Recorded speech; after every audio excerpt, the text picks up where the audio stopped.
Okay.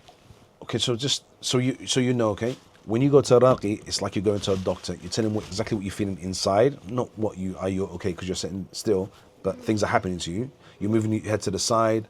So why is that happening? No, you can't. This is where you're going to have a conflict. You can't say I'm okay when your head is turned to one side. You're not okay when your head is turned to one side. You need to say what you're feeling and why is it happening. That's how the raqi is going to help you into your next stage. Do you understand? So, no. Pardon? Inside, I don't feel anything. It's just this. I know I'm doing things. So you say, my body's moving, but I can't feel any emotions inside. That's how you reply. If you say, I don't know, I don't feel nothing, then the raqi is going to start suggesting. You don't want any suggestions.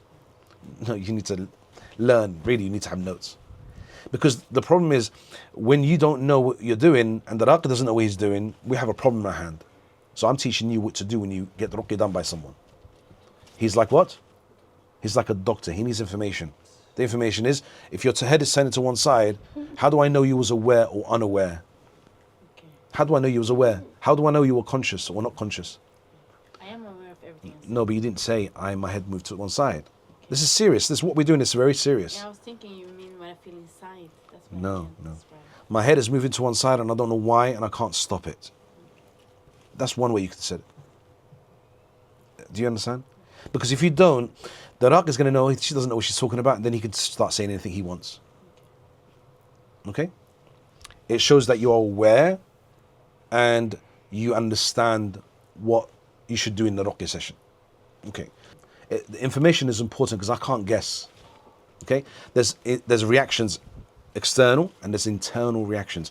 The reason why I'm saying this, I'm stressing this because there's lots of misdiagnosing out there. Like, there's people that have complained to me over the week. They've gone to a raqi, and instead of reading the Quran, he's read a nasheed, poetry.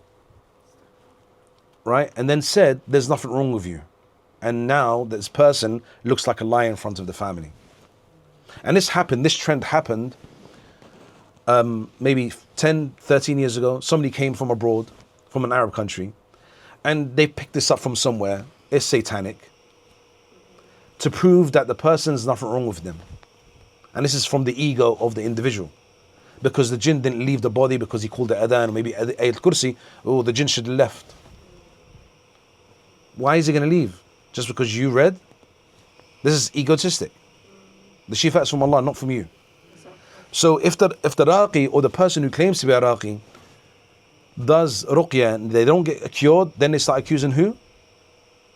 The client that you're pretending. You're seeking attention. Imagine a grown woman,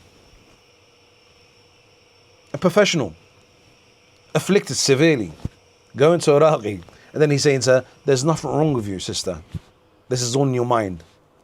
And then she has to go back home and battle with these thoughts. Is there nothing wrong with me? When I talk to individuals who are afflicted, listen to me, I'm trying to talk to all of you. Sometimes I can see that you're not yourself, and that's why sometimes I become harsh. So you can come out of that trance that you're in. So I come across sometimes harsh.